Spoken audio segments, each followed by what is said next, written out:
El título que se viene repitiendo, el título de esta convocatoria que se viene repitiendo desde hace muchos años, el agro en los tiempos que vienen, nos obliga a empezar la presentación desde la perspectiva no solo de los tiempos que vienen, sino de las circunstancias y de los tiempos que pasaron. Porque las características y sobre todo los cambios estructurales que son necesarios para construir el desarrollo de lo que llamamos el Uruguay agrointeligente no se abordan, o mejor dicho, se abordan pero no se agotan en un periodo de gobierno.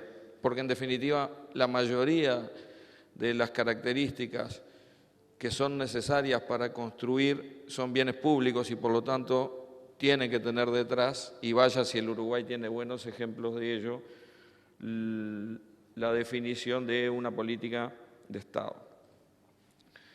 Por lo tanto, como bien me comprometían en la presentación inicial, la de Ponce León, a la rendición de cuentas, yo voy a hacer una breve referencia de alguna manera a lo actuado, no con una lógica de rendición de cuentas, sino con una lógica de proyectar a partir de lo que se viene realizando. En este auditorio no necesito explicar que el 78% de las exportaciones de bienes del Uruguay son de bienes agropecuarios o agroindustriales, y tampoco necesito explicar que el 57% de la industria nacional es agroindustria. Por lo tanto, sí me animo a plantear algo que por ahí no se dice mucho, que es que la forma o el sistema de nuestras cuentas nacionales a veces nos hace percibir como pobre o como corto el 8% de participación en el PIB total por parte del sector agropecuario, pero cuando en realidad generamos todos los encadenamientos y metemos dentro de la cuenta del agronegocio el flete, el camión, los servicios, la logística y el que maneja la grúa en el puerto, llegamos a que en este país el 24, casi el 25%, según algunas estimaciones de nuestra oficina de políticas, nos permiten decir que más o menos un 25% puede estar debido directa o indirectamente al sector agropecuario. El agro en los tiempos que vienen tiene entonces como primera parte de dónde venimos. La presentación va a estar pautada en 4 ejes. El primero, haciendo una referencia rápida a los 5 ejes estratégicos que muchos de los que veo acá están aburridos de escucharnos a mí y al resto de los compañeros del equipo repetirlos. Eso fue planteado para el periodo 2010-2015 y yo creo que está bien repetirlo cada vez que podemos por algo que decía Álvaro, es decir, tener una estrategia a largo plazo de desarrollo. Eso es una estrategia, y los 5 ejes estratégicos que planteamos tienen que ver con la promoción de la competitividad, que tanto tiene que ver con el enfoque que el director del OPP le dio, y la inserción internacional. Y acá es clave tener claro que el Uruguay no se va a desarrollar sino crece, y no va a crecer hacia adentro en este sector y en esta actividad, salvo honrosas excepciones que pueden estar vinculadas a mejorar nuestro consumo de frutas y hortalizas, que está muy por debajo de lo que recomienda la Organización Mundial de la Salud, y es ahí donde el mercado interno podría ser una oportunidad para esos sectores, pero el resto de los sectores no van a crecer hacia el mercado interno. En primer lugar, porque ya consumimos 220 litros de leche equivalente por persona y porque ya consumimos 100 kilos de carne. Por lo tanto, todo crecimiento como condición para el desarrollo que provenga de un país agropecuario de las características que dije al principio, va a venir de una inserción internacional inteligente. La segunda característica que hay que tener claro acá, que es tan obvia que a veces por obvia no se percibe, y es de que el comercio mundial de alimentos es un comercio de excedentes de producción. El concepto de seguridad alimentaria es algo tan importante desde el punto de vista de la estrategia de un país, que la enorme mayoría de los países, aún de aquellos países que son con una fuerte economía agropecuaria, tienen la mayor parte de su producción destinada al mercado interno. Hay algunos países que son grandes exportadores de un producto. Los grandes exportadores de carne exportan el 15% de la carne que producen, el 85% del mercado interno. Los grandes países productores de arroz exportan el 5% del arroz que producen, el 95% es mercado interno. Uruguay, que produce alimentos para 27 o 28 millones de personas, con una población de 3, tiene una característica inversa en prácticamente todos los rubros. El Uruguay exporta el 70 o 75% de la carne que produce, no el 5, el 75%. Y el 70 o el 75% de los lácteos, y el 96% del arroz, o el 99% de la soja, o el 54% de los cítricos. Entonces, crecer implica tener esto como un eje estratégico, que no es una política del Ministerio de Ganadería, Agricultura y Pesca, porque lograr con éxito eso implica trabajar articuladamente con medio gabinete ministerial, más las agencias como, por ejemplo, Uruguay 21. El segundo eje estratégico es el de la intensificación sostenible. Me alegré de ver que dentro de esta carpetita tienen un folleto descriptivo que se llama Intensificación Sostenible, donde está el enfoque estratégico 2015-2020. Esto tiene que ver con que todo crecimiento necesario, pero no suficiente para el desarrollo, entre otras cosas, para que sea desarrollo tiene que ser sostenible, si no, no es desarrollo. Y por lo tanto, el incremento de la producción o el incremento de la productividad con efectos vinculados, el primer concepto en el cambio de la frontera agrícola y por lo tanto cambio del paisaje, o de la productividad, los eventuales impactos sobre los ecosistemas deben ser tenidos en cuenta para que el crecimiento de hoy no sea una limitación para el mañana. La definición de sostenibilidad es no atentar contra la capacidad de producción de las generaciones futuras. Y también vi un adhesivo que dice intensificación sostenible, pan para hoy, más pan para mañana. Ese es el concepto. Debo producir sosteniblemente, debo producir más, debo incrementar la producción y debo atender eso. El tercer enfoque, adaptación de los sistemas de producción al cambio climático,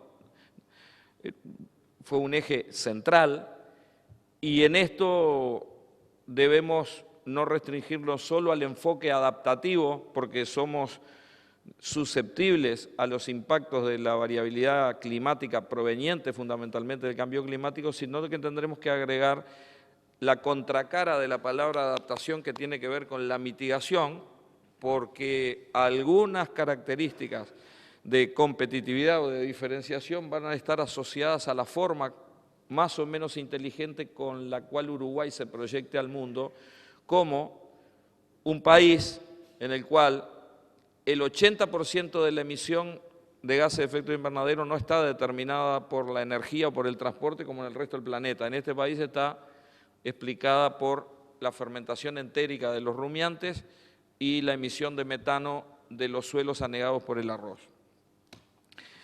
Desarrollo rural, porque si vemos que tenemos una oportunidad de, como vamos a ver a lo largo de la presentación, de explotar todas las potencialidades que tenemos como país y que el mercado de alimentos del mundo nos puede dar, la debemos transformar con una lógica en la cual los pequeños y medianos productores, es decir, la agricultura familiar, tenga la suficiente cantidad de políticas y de instrumentos diferenciados y direccionados para lograr la inserción competitiva de los productores familiares en las cadenas de valor, que no tiene nada que ver con sostener artificialmente a los productores simplemente porque son chicos, son pobres o están aislados, ni tiene nada que ver con tener un territorio poblado porque me interesa tener un territorio poblado. Tenemos que tener un territorio poblado y darle todas las cosas que están en la proyección de la OPP para corregir las desigualdades que tuvieron en los primeros mapas que presentó Álvaro, pero sobre la base de que la gente encuentra las oportunidades para seguir creciendo y desarrollándose en ese lugar. Y eso es tecnología, es cadena, es caminería, es electrificación, pero también es tecnología y es organización comercial. Y el último eje estratégico, que es el que nos ha dado más trabajo, porque este es el país de las chacras, es el de la articulación institucional. La articulación institucional es la gran herramienta, por dos razones, porque ninguna institución de este país tiene capacidad por sí misma para hacer todos, y segundo, porque sería una ofensa a la economía y a la inteligencia del resto de nuestros ciudadanos si nos mantenemos en esa larga tradición de que cada oficina tiene su coto de casa privado y esa es una responsabilidad política, no rompemos el chacrismo. Y el Sistema Nacional de Competitividad apunta a romper el chacrismo y a lograr una conducta, una conciencia y un compromiso político que esté basado en la corresponsabilidad, en la coparticipación, en la complementación y no en la competencia. Con ese eje, o con esos 5 ejes, solo algunos ejemplos. ¿Qué hubo en 5 años? La apertura de 20 mercados, el diseño de un plan estratégico para la citricultura, que nos pasó de tener un sector que no tenía futuro a este año estar colocando algo así como el 20% de nuestros cítricos en los Estados Unidos.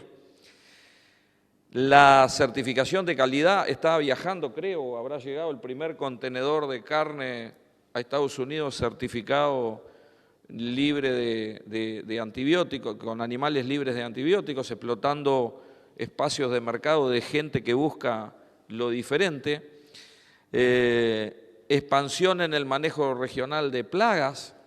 ¿Qué es esto, no? Tal vez muchos de ustedes no se hayan enterado que este año en las manzanas, las peras, los duraznos o los membrillos, no sé quién consume membrillos, pero manzanas, peras y duraznos, los demás creo que hacen dulce, que han consumido como fruta fresca, tienen algo así como un 30 o un 35% de las aplicaciones de agroquímicos que tenían años anteriores, porque lo que se hizo fue implementar un programa de trabajo, producto de la investigación nacional, que nos ha permitido, articulando institucionalmente, poner un sistema de confusión sexual con feromonas que ha permitido que en determinadas regiones, algo así como el 85% de la superficie de frutales de hoja caduca, se estén aplicando menos agroquímicos. Y eso tiene que ver con la posibilidad de acceder a un mercado, hoy medio alicaído, por cierto, como Brasil, pero que sin tener esa condición no lo podríamos generar. Y bueno, y la trazabilidad, ¿verdad? La trazabilidad de la que tanto hemos hablado como una plataforma de competitividad. Porque siempre hemos visto a la trazabilidad, inicialmente se vio a la trazabilidad como un instrumento que nos permitía responder rápidamente frente a cualquier evento sanitario, es decir, un instrumento al servicio de la política sanitaria, y vaya si lo es, y vaya si nos diferencia, y vaya si se nos reconoce por haberla desarrollado. Pero además es una brutal plataforma de competitividad, diría más, es una brutal plataforma de marketing. Poder identificar de dónde viene la carne que estoy consumiendo. Yo creo que esto hoy nadie lo discute. Hay por ahí algún desnorteado que discute la trazabilidad porque dice que nadie nos las exige. Si no nos exigieran la trazabilidad, no hubiéramos logrado eso. La cuota 481 se logró y se los puedo decir con precisión porque estuve discutiendo en la última negociación, la gota, la frutilla de la torta que nos permitió acceder a la cuota 481 fue que teníamos trazabilidad. Y esa gráfica lo que muestran es cuál era la participación, el verde es la Hilton y el azul es la 481 y ahí son 3 años eso es ingreso de carne a Europa, uno de nuestros principales mercados, y vean en 3 años cómo cambiaron las proporciones. Si las proporciones cambiaron, por algo será. Si toda la vida nuestro mejor negocio fue el Hilton, y me estoy metiendo en los temas que seguramente el ingeniero Stana podrá ahondar después, si en nuestra historia el mejor negocio fue el Hilton, y el Hilton bajó y le cedió lugar a la 481, alguna razón habrá. Ejemplos de intensificación sostenible. Bueno, la definición de sostenibilidad, voy rápido ahí, pero el ejemplo más grande fueron los planes de uso y manejo de suelos. En el Uruguay tenemos una economía basada sea agrícola o ganadera, está basada en el suelo. El Uruguay tiene ley de suelo desde el año 1982-83, nunca se cumplió. La foto de la derecha, donde hay una cárcava de erosión, cualquiera que haya estudiado agronomía en esta sala sabe o recuerda que en las condiciones del Uruguay formar 1 centímetro de suelo demora entre 100 y 200 años. Por lo tanto, cuando vemos una cárcava como la que está en la foto de la derecha, le podremos poner una multa a ese productor, pero la multa que le ponemos como administración no es otra cosa que la firma en el certificado de defunción, o sea, le estamos haciendo la autopsia al suelo. Y si la economía de nuestro país, en una lógica de crecimiento, de desarrollo sostenible, se basa en los suelos, no puedo permitir eso. Esto fue una de las cosas que yo planteé acá la primera vez que vine en el año 2010. Yo hoy, por suerte, o por trabajo y por compromiso de muchas instituciones, de mucha gente, Uruguay hoy es reconocido en el mundo como el país que tiene la política de suelos más moderna. Y lo que hicimos fue ordenar el uso de los suelos en función de su capacidad. No voy a ahondar en esto porque esto daría para una conferencia, pero hoy no, esto no es más un anuncio, esto es una política que tiene 13.160 planes presentados sin ningún papel, vía online, en un formato de diálogo permanente entre los técnicos y los productores con los técnicos de nuestro ministerio, que son todos nuevos, porque esa oficina estaba condenada a la extinción, porque alguien alguna vez pensó que no teníamos que tener política de suelos ni regulación de suelos, porque alguien tal vez pensó que el mercado lo resolvía y que todo se arreglaba con que el propietario era un individuo responsable que iba a evitar que ocurriera lo de la foto de la derecha.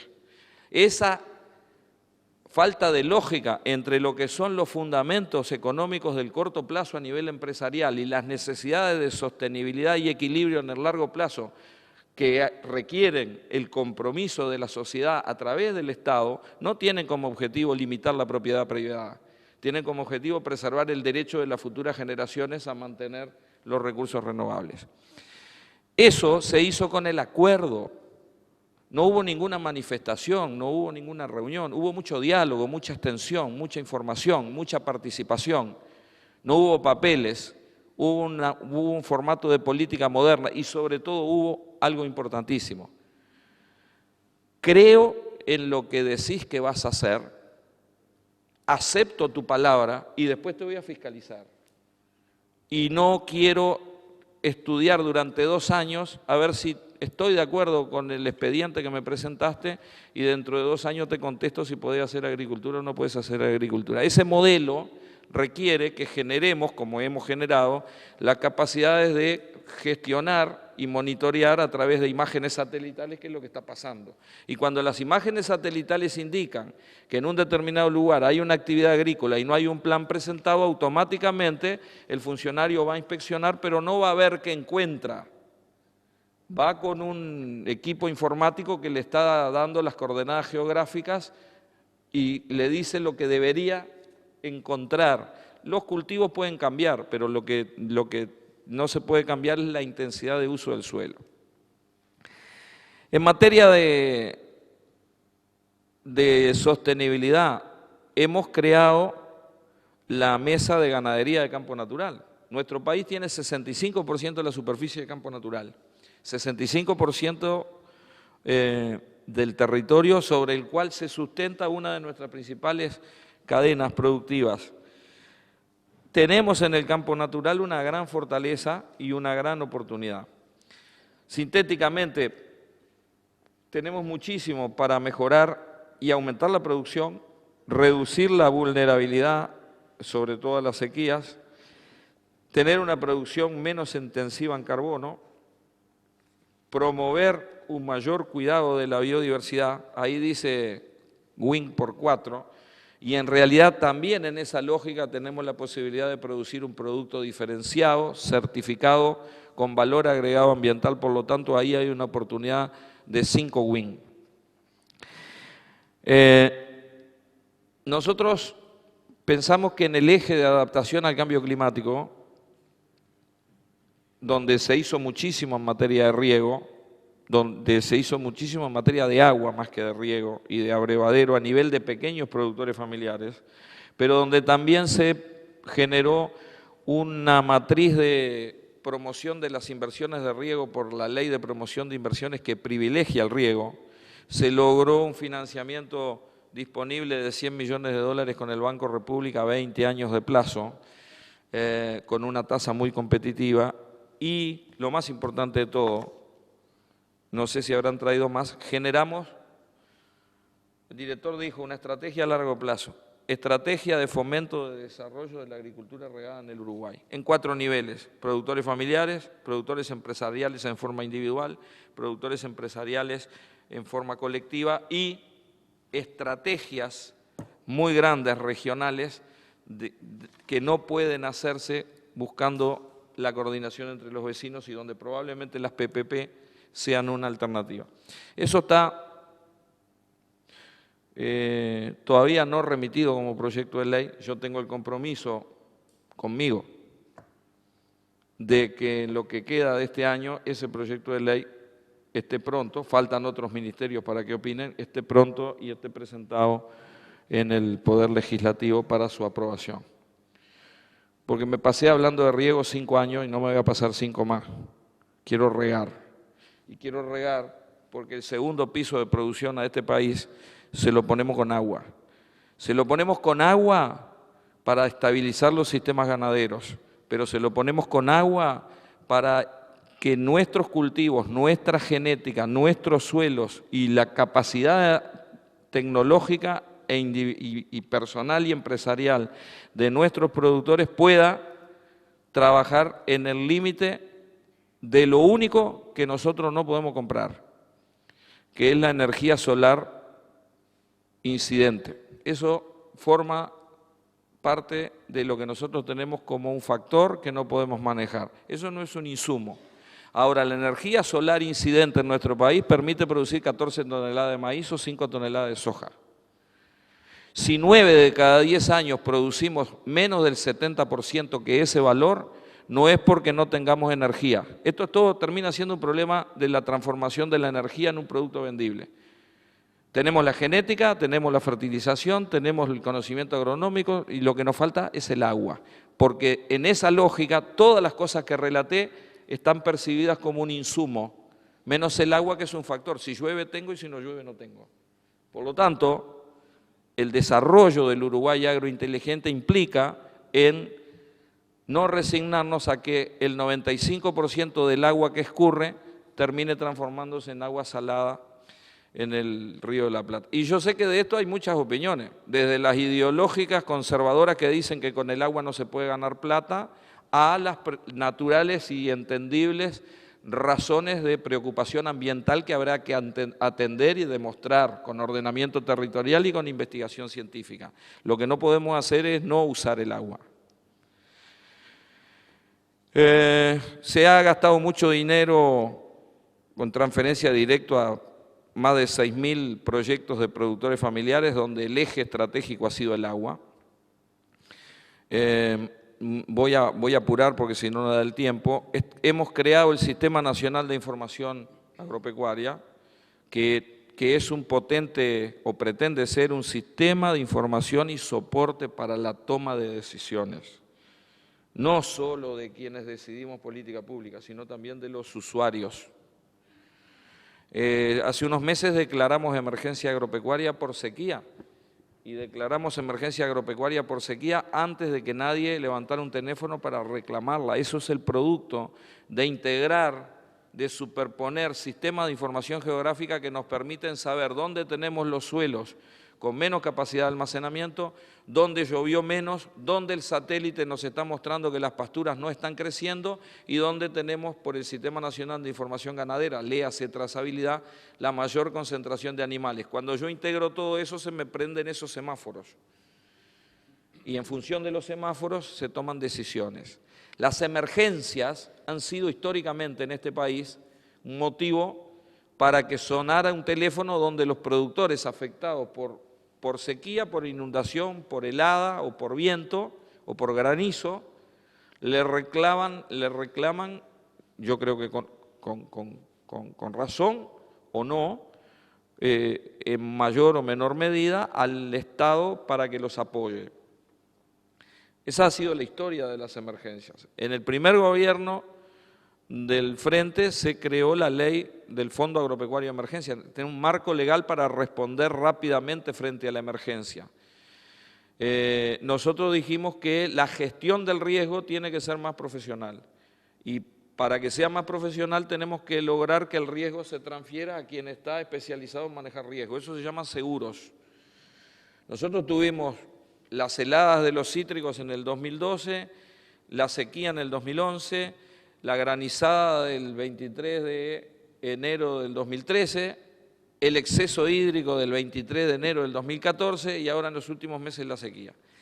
¿Qué hemos hecho? Granizo, atendimos a 1.239 productores por 140 millones de pesos. El exceso hídrico, ¿a dónde vamos hoy? Hoy vamos a el manejo de seguros por índices paramétricos. Acabamos de lanzar en un convenio con el Banco de Seguros, que también fue algo que yo anuncié acá en el 2010, la necesidad de salir, de correr a atender el daño para hacer una gestión inteligente del riesgo, que se basa en que el seguro se dispara cuando ocurre un evento lo suficientemente diferente de lo esperable. Tal vez algunos de esos productos terminen siendo no competitivos por sí mismos y requieran un apoyo del Estado. Pero en todo caso va a ser mucho más profesional, mucho más medido y mucho más ágil que el brutal esfuerzo que significa atender una emergencia en tiempo real. Los seguros por granizo pasaron de 16% a 87% en frutales de hoja caduca a partir de la implementación de los recursos disponibles en la ley de fomento de la granja, que no es una ley de ahora, es una ley del año 2002 y los recursos estaban, pero no se utilizaban. Hoy se están utilizando de esa forma. El seguro por índice por exceso hídrico para horticultura, el primero de América Latina, que empezó a validarse el año pasado, estas cosas no están en proceso de validación y de implementación. Por eso es bueno explicar que se desarrollaron en el periodo pasado, pero también, como el título es los tiempos que vienen, deberán ser instrumentos para el agro de los tiempos que vienen. Desarrollo rural, en esa lógica de apoyar diferenciadamente a productores familiares, en este país el 60% de los productores familiares son ganaderos, el establecimiento de las mesas de desarrollo rural como ámbitos donde los productores organizados plantean su problemática local, los consejos agropecuarios departamentales y el Consejo Agropecuario Nacional, en una lógica de fortalecimiento y articulación institucional que nos debería permitir hacer las cosas que individualmente no podemos hacer. Toda la institucionalidad público-privada agropecuaria, la pública y la pública privada, trabajando articuladamente en lo que llamamos el gabinete agropecuario, que reúne a toda la gente que todos saben qué está haciendo cada uno y donde se empezaron a generar las sinergias. Un ejemplo que a mí me gusta mucho es, porque no debemos quedarnos en que la articulación es solamente entre las oficinas del Estado. Una de las articulaciones más importantes es la capacidad de hacer articulación con el sector privado, donde cada uno hace lo que hace. La red interinstitucional que se diseñó para construir un proyecto que se llama Incremento de la Competitividad de la Carne Vacuna Uruguaya, integra a la Sociedad de Criadores de Hereford y a la Asociación Rural del Uruguay, al INAC, al INIA, al Ministerio de Ganadería en lo que es la información del Sistema de Información Ganadera, pero también en la Oficina de Políticas, que es la que ha trabajado en el diseño y en la que va a trabajar en la evaluación de los resultados, al Clemente Estable, nos permite hoy tener a 50 kilómetros de Montevideo un trabajo de mejora genética con un enfoque de genómica para identificar dos atributos importantes: eficiencia de conversión de alimento en carne y calidad de la res carnicera. Sueñen un poquito conmigo e imagínense en un país donde la trazabilidad la tienen el 100% de los animales y donde a través del sistema de cajas negras adentro de los frigoríficos la trazabilidad va hasta el bife ancho o hasta la colita de cuadril. Qué brutal plataforma de mejoramiento de la productividad, que es la verdadera palabrita clave acá. La competitividad, pero basada en la productividad y en la eficiencia, cuando logremos identificar los resultados de nuestro mejoramiento genético en función de los resultados del producto vendible. Salimos de la mejora por aspectos fenotípicos y empezamos con las diferencias esperadas de progenie, o para los que están en la producción animal, los CPD. Y esta es la incorporación de la genómica y la identificación de los genes en esos CPD, pero además la posibilidad de estar monitoreando los resultados de eso sobre una masa de 4 millones de vacas de cría que producen terneros. Cuando hablamos de eficiencia de conversión, en ese ensayo que se está haciendo en Quillú, van los toritos o los novillos de 40 o 50 cabañas de Hereford. El Hereford es la raza más ampliamente difundida en el Uruguay, es algo así como el 60% de nuestro rodeo tiene que ver con Hereford, pero el Uruguay es reconocido como uno de los países del mundo que tiene el mejor Hereford. Por lo tanto, si lo que va ahí es la crema de la cabaña Hereford nacional, debemos estar trabajando, si esto distribuye normal, en un segmento de la cola muy mejorado. Bueno, ahí los resultados del primer año dan 30% de diferencia de eficiencia de conversión entre el mejor animal y el peor animal. Si ese núcleo selecto de animales tiene 30% de diferencia de eficiencia de conversión, ¿cuánto tendremos como país para mejorar en ese tema? Eso no lo hace ningún instituto de investigación aisladamente, y eso creo que el ejemplo más formidable de las cosas que se pueden lograr en la lógica de un sistema nacional de competitividad. Sigo el agro en los tiempos que viene, ya no me acuerdo ni qué viene acá. Bueno, eso hasta ahí, rendición de cuentas y a dónde apuntamos. Ahora, la parte de la película donde la matan a ella, el nuevo escenario. El nuevo escenario que da para que mucha gente viva del micrófono, el nuevo escenario nos presenta con economías avanzadas que repuntan, con economías emergentes que se desaceleran por todo lo que ustedes ya saben y yo no voy a repetir, desde la demanda hasta el flujo de capitales y la inversión, y para el caso de Uruguay, algunos socios comerciales que atraviesan coyunturas menos favorables, con perspectivas a la baja. Algunos de esos socios comerciales son más complicados dependiendo del sector que estemos analizando. No es lo mismo la carne que la soja, ni es lo mismo la carne que la leche. Un fortalecimiento generalizado en el mundo de la moneda en la cual transamos,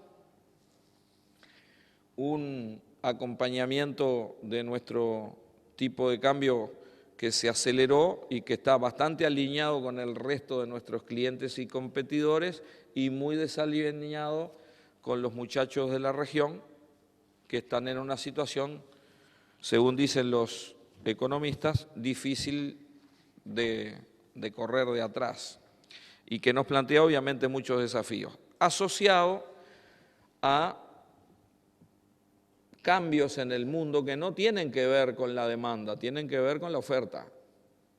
La caída de precios en el mundo no es un problema de que la desaceleración económica hace que la gente deje de comer. Lo que ocurrió es que después de 7, 8 o 9 años, dependiendo del rubro, de buenos precios, hemos generado relaciones de stock-consumo de las más altas de que se llevan registros. Pero aún así, yo no sé si se logra ver de atrás, pero el color marrón indica variaciones en cantidad y el color verde indica, en precio y el color verde en cantidad. Y son todas comparaciones interanuales. Entonces ustedes pueden ver cómo en el último año vemos que en el caso de lácteos hay una reducción de 24% de los precios y de 9% del volumen, pero en la carne no hay una reducción de volumen y hay una reducción solamente del 4%. En la soja, el gran jugador, el gran motor de la agricultura del Uruguay de los últimos 10 o 12 años, hay una combinación de precio y en el caso de cantidad en Uruguay está bastante asociado a situaciones de reducción de una productividad que venía lenta pero sostenidamente creciendo por el efecto de la sequía, ¿verdad? ¿Qué dice la OCDE? Y la OCDE dice que en realidad medio como que se estabiliza y para el caso de las carnes apuntan una reducción y una estabilización. En realidad, cuando habla de carnes, no desagrega entre carne de pollo, carne de cerdo o carnes rojas. Cuando lo desagregamos en carne roja, que es el tercer cuadrito, vemos claramente cómo las carnes rojas suben. En realidad, si estamos hablando de planificación y estamos hablando de que, bueno, el agro en los tiempos que vienen, y el ministro de Agricultura muestra esa gráfica, está bien preguntarse qué decía la OCDE hace 2 años atrás. Por ejemplo, con el petróleo, ¿verdad? Porque sin ofender a los economistas, pero esa santa profesión que se especializa en explicar por qué no ocurrió lo que tenía que haber ocurrido, ¿no? Se salvan los contadores, pero en realidad es bueno, ¿no? Si nos basamos en qué dice la OCDE de hoy, ¿qué decía la OCDE con respecto al petróleo hace 2 años? Su proyección más pesimista decía que iba a valer $80. La normal decía que iba a valer 100 y la pesimista decía que iba a valer cerca de $200. Por lo tanto, a mí me gusta más lo humano. Y lo humano es que después que un asiático cambió el desayuno de arroz, el almuerzo de arroz, para perjuicio mío que soy productor de arroz, y la cena de arroz, lo cambió por la patita de pollo o por la costillita de cerdo, podrán tener un crecimiento al 7 y no al 10, podrán tener alguna retracción de la demanda, pero yo creo que lo último que van a dejar de hacer es de comer proteínas animales. El aumento del consumo de proteínas animales en más o menos 2.000 millones de personas en los últimos 10 años en la humanidad son lo que explican, son uno de los factores que explican el brutal ciclo de buenos precios que tuvieron los commodities agrícolas en los 10 años pasados. la demanda del consumo de proteínas animales. La soja, que el Uruguay, Brasil, Bolivia, Estados Unidos y Argentina le exportan a China, no se consume como soja y su valor fundamental no está sostenido en el aceite. Es una oleaginosa porque da aceite, pero si desagregamos el valor de la proteína y el valor de los lípidos, el 70% del valor más o menos está explicado por el valor de la proteína, que tiene como destino la producción de proteínas animales, en el caso de aves o en el caso de cerdos, y también en el caso de la acuicultura. El segundo motor o driver de ese dinamismo que tuvimos en los últimos años estuvo asociado a las políticas de biocombustible. Lógico, con las proyecciones con el petróleo a $120, el mundo entero instaló políticas de sustitución parcial de los combustibles fósiles a partir de los biocombustibles. Y eso es lo que explicó que el 35 o el 40% de la producción de maíz de Estados Unidos haya tenido como destino la producción de etanol. Y esa sí es una situación diferente. Por lo tanto, difícil escenario para la parte agrícola, pero mucho mejor para la parte de producción de carnes o de producción de lácteos. ¿Por qué? Porque los fundamentos no están dependiendo de la oferta, sino que están dependiendo de la demanda. La humanidad va a tener que producir esa integral, como me acuerdo del liceo, esa integral dice que en los próximos 35 años la humanidad va a tener que producir más alimentos acumulados que en toda la historia del hombre sobre la Tierra. ¿Y dónde tenemos que jugar nosotros? Es ahí donde tenemos que jugar. El Uruguay como proveedor confiable y seguro de alimentos de calidad. Porque tampoco tenemos que jugar ese partido con la lógica de alimentar cantidad. No, nosotros tenemos que alimentar calidad. Nosotros tenemos que diferenciarnos, posicionarnos, acercar los productos a consumidores internacionales en los nichos o en los mercados de mayor valor, con un concepto que a mí me gusta mucho, que es del INAC, que se llama envasamos naturaleza y vendemos confianza. En la medida de que el INAC logre mantener al equipo de creativos que construyó esos eslóganes, aunque tengan derecho a jubilarse, yo espero que aguanten unos años más, seguiremos generando ese tipo de cosas. Hay un libro muy bueno, Rearden, que habla de las transformaciones estructurales y que yo he tomado siempre, me han escuchado muchas veces decir que no estamos en una era o en una época de cambio, sino que estamos en un cambio de era. Estamos en un cambio de era por muchísimas razones, porque hay 2.000 millones de consumidores que no existían, porque el eje económico se cambió durante 2 siglos, el eje económico estuvo en el Océano Atlántico y hoy está en el Océano Pacífico,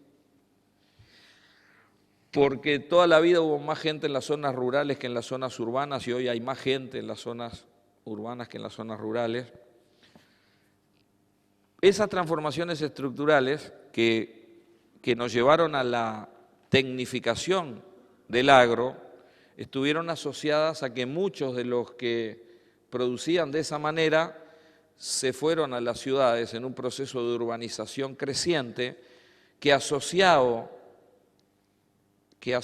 a lo que está bien a la izquierda, una revolución en las cadenas de distribución, nos lleva a la foto del medio.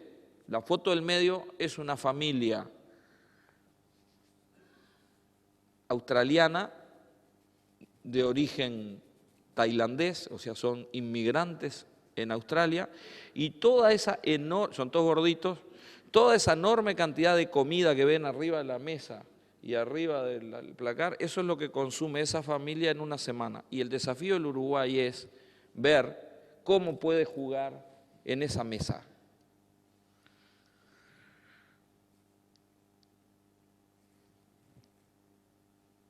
La competitividad y la inserción internacional, y ahora vamos ya a dónde estamos parados hoy. Históricamente, el acceso a los mercados porque a veces hablamos de los aranceles y es importante que los tengamos presentes por el impacto que tienen en la formación de precios hacia dentro del Uruguay, lo que pagamos como aranceles de acceso. Ahora, antes de hablar de los aranceles hay que entrar a los mercados. Y para entrar a los mercados lo primero es responder a las condiciones que esos mercados ponen. Los parámetros o los aspectos vinculados a la sanidad fueron los primeros, dieron lugar posteriormente a los aspectos vinculados a la inocuidad de los alimentos y hoy son una condición tan importante como los de sanidad. Y hay un segmento que tiene que ver con la calidad. Cuando el Uruguay logre disminuir o derribar los aranceles que pagan por sus productos de exportación, los problemas que va a tener el Ministerio de Ganadería, Agricultura y la institucionalidad agropecuaria van a ser no van a ser ni los sanitarios, no van a ser los aranceles, van a ser los problemas de todos los días a nivel sanitario, a nivel de inocuidad o a nivel de calidad. Y es ahí donde sanidad, inocuidad, calidad, en una lógica de acceso a mercados, debe tener una visión, una proyección hacia la construcción de la imagen del país. Y por eso yo decía que se identifique al Uruguay como un país de excelencia, confiable, con capacidades institucionales y bienes públicos para responder lo más certera y rápidamente frente al problema emergente. Nosotros acá no estamos hablando de un cohete que va a la luna y donde la precisión milimétrica es previsible. Tampoco estamos hablando de una fábrica de tornillos donde calibro el torno, pongo 10 metros de varilla de 8 y de determinada resistencia y salen tantos centímetros, salen 100 tornillos de 10 centímetros y sobran 3,2 kilos de viruta. Y lo estoy haciendo bajo techo. Estoy hablando de biología. Y en la biología no existe ni el 0% ni el 100%, y los imponderables son los que nos obligan a tener las capacidades institucionales que nos permitan responder por los problemas nuestros y ayudar a identificar cuando los problemas son de los clientes. Y no alcanza con que el problema no es mío. Yo no tengo problema, el problema fue en el barco, o el problema fue en la cámara frigorífica del que importó en China, no sé. Mientras no se resuelve el problema, tengo un problema productivo, comercial o de stock en nuestro país. En esa lógica, acabamos de crear la Dirección General de Bioseguridad, entendiendo bioseguridad en el sentido amplio de la bioseguridad, ¿verdad? Los sanitarios, la inocuidad, los microorganismos y también los organismos genéticamente modificados. Estamos haciendo una apuesta muy fuerte de articulación con el Ministerio de Defensa para fortalecer nuestras barreras sanitarias, para especializar nuestras barreras sanitarias, para trabajar sobre análisis de riesgo y para tener la certeza de que no ponemos en riesgo nuestro estatus sanitario. Pero la bioseguridad también puede entenderse como ese formidable ejemplo también de articulación institucional. El SUL, el INAH, el INAC, el Ministerio de Ganadería y la Asociación Rural del Uruguay trabajando en un compartimiento de bioseguridad sanitaria diferencial para que los ovinos que están certificados, que no están en contacto con vacunos, puedan pasar después de un engorde de 4 meses en esas condiciones, la barrera paraarancelaria que significa no poder vender carne ovina con hueso en Estados Unidos simplemente porque la oveja convivió con el vacuno. Creando una formidable oportunidad para miles de productores de ovejas en este país, pero sobre todo para miles, hablo de 7 u 8 mil productores familiares. Un productor ganadero familiar del norte o de la Sierra del Este es un productor que tiene poca escala, mucho tiempo, puede tener la capacidad de trabajo para tener un tambo, pero está lejos, no tiene suelos aptos, no puede hacer agricultura porque no tiene aptitud agrícola y puede duplicar el ingreso haciendo carne ovina con hueso si logramos abrir ese mercado. Esa es la importancia estratégica y tener la capacidad de abrir el mercado nos obliga a después tener las condiciones de control y certificación de esa bioseguridad diferencial, que es la que nos permitiría. A mí me gusta que se reconozcan las cosas que llevan generaciones construir. Y me encanta que esté el doctor Casa Olascoaga presente en esta sala, porque creo que es la referencia de la construcción de la sanidad, de la trazabilidad, de la diferenciación al servicio de la construcción de competitividad. Gracias por venir, doctor.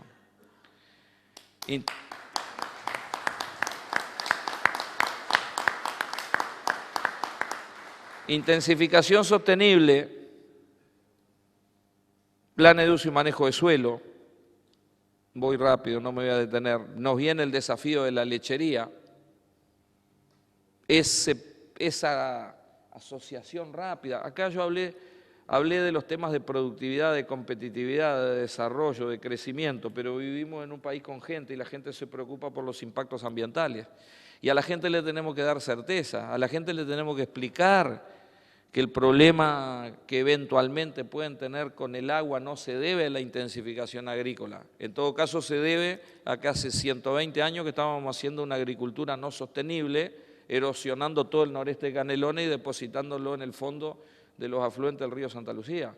Pero eso no alcanza con explicarlo, hay que poder medirlo. Y por eso la segunda fase de los planes de suelo son los que se llaman planes de lechería sostenible. En adaptación al cambio climático, la construcción del Sistema Nacional de Información, que nos debería permitir un conjunto de productos, alertas tempranas en ganadería, control de aplicación de agroquímicos. Poca gente sabe que a partir de este año hay una norma donde los aplicadores comerciales tienen un aparatito abajo del avión o abajo del tractor que emite una señal de tipo telefónico que nos permite saber dónde se está aplicando. Es decir, la sensación esa de que a veces uno abre algún diario o algún semanario y donde parece que estamos en la tierra de nadie, donde cualquiera aplica cualquier cosa, se usa cualquier transgénico, se aplica cualquier agroquímico y todos los pobres ciudadanos urbanos estamos siendo poco menos que victimizados o asesinados por un manejo irresponsable. No, señor, eso no es así. En este país está todo muy reglamentado. Es cierto, somos un país en vía de desarrollo y la diferencia de un país en vía de desarrollo con un país desarrollado a veces es que tenemos mucha norma y no las cumplimos todos, pero se trata de gestionar cosas donde el administrado se sienta responsable y se sienta que se lo fiscaliza, porque no vale de nada poner normas si después no tenemos la capacidad de controlarlas. Tengo que terminar porque me pasé de tiempo.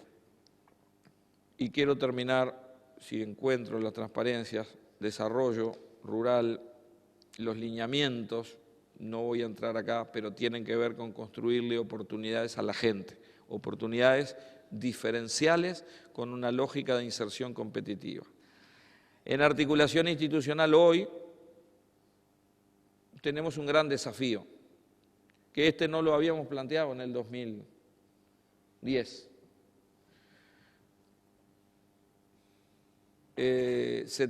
Tiene que ver con la transferencia de tecnología.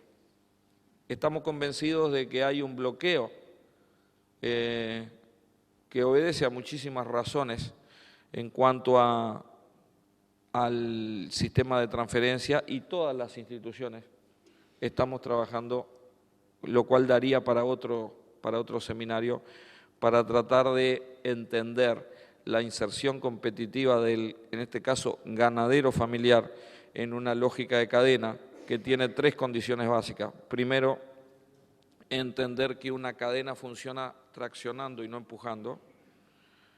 Y por eso, ¿qué tiene que hacer el INAC en un proyecto de reforma del sistema de transferencia de tecnología?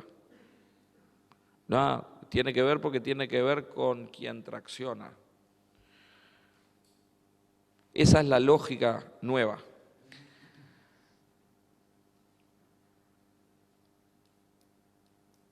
Termino acá.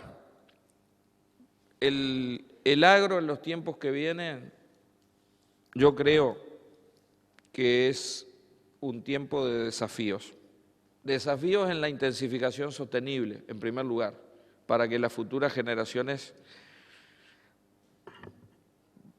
tengan dónde seguir desarrollándose. En segundo lugar, en adaptarnos al cambio climático, evento o situación que ya nadie discute. Nadie discute. Nadie de esta sala debe salir sin haber escuchado que todos y cada uno de nosotros pertenecemos a la última generación de la humanidad que tiene la responsabilidad de hacer algo para que el mundo no llegue a un punto de no retorno. Y esto no es terrorismo ni ciencia ficción. Esto hoy es así. Y que lo tenemos que hacer con el razonable equilibrio. Ese equilibrio que tiene que tener un compromiso ético como ciudadanos del mundo, también constituye para Uruguay una oportunidad de diferenciación. Desafío en manejar la información en tiempo real y no mirar el anuario de la oficina que sea un año después. La visión prospectiva y la proyección. El manejo en nuestros sistemas estadísticos. ¿Cómo podemos ser un país que tiene 78% de las exportaciones provenientes del sector agropecuario basado sobre recursos naturales y tener nuestro sistema de cuentas en dólares? Un sistema de cuentas ambientales, es decir, ¿qué está pasando con mi stock de recursos naturales? Un desafío en promover la inclusión social sobre la base, en el caso de los productores, de su inserción de manera competitiva en las cadenas de valor, y en los que no son productores, que tienen exactamente el mismo derecho que el resto de los ciudadanos que son productores, su inclusión en las cadenas de valor, desempeñando la función que sea, con un desafío a su vez que está basado en ofrecer productos seguros y confiables que van a requerir más ciencia, más tecnología, más inversión y más calidad de nuestros recursos humanos. Y calidad de nuestros recursos humanos tiene que ver con muchas de las cosas que dijimos, pero también con la productividad del trabajo. La palabra más revolucionaria para mí es la productividad. La productividad o los cambios en la productividad son los que, si se hacen con los condimentos que yo mencioné, generan la posibilidad del desarrollo. Hace una semana atrás, el ministro Murro lanzó en nombre del Gobierno Nacional una iniciativa que él había planteado que se llama la cultura del trabajo para el desarrollo. Y la productividad no es una forma elegante de justificar la explotación del hombre por el hombre. La productividad es la necesidad de adecuar las capacidades de los seres humanos y de las instituciones para hacer un uso responsable de los recursos, construir riqueza para después distribuirla de la mejor manera posible y de la forma más justa. Pero sin productividad eso no se logra. Y en el caso del Uruguay, productividad a su vez tiene que ver con competitividad cuando logro diferenciarme. ¿Cuánto depende de que sepamos aprovechar las oportunidades que el mundo nos da? La foto de abajo, cómo vamos a participar en la mesa de esa familia, cómo vamos a, ahora que está en noticia la aduana por estos días, cómo nos van a frenar con acciones pararancelarias y cómo nos tenemos que preparar para ese escenario. Cómo tenemos que preparar nuestras capacidades institucionales y nuestros sistemas para enfrentar eso. Y con esto termino. La fotografía del medio es un bife ancho en el supermercado KDW. Esa foto es de enero del 2015. 58 euros el kilo. Era la carne, después del guayú japonés, era la carne más cara que había en el supermercado. Ustedes conocerán la anécdota. Cuando salimos de ahí, andábamos con Mondeli, salimos de ahí y nos pusimos a ver autos. Bueno, un auto alemán, no voy a decir la marca porque si no hago publicidad, de muy alta gama, que valía una cifra en euros muy significativa, que entre los atributos del folleto decía cuánto pesaba. Cuando uno hacía el cociente entre los euros que valía ese auto de altísima gama, dividido los kilos que tenía, el kilo de Audi era $1.50 más barato que el entrecot uruguayo. Ese es el concepto que tenemos que tener. Muchas gracias.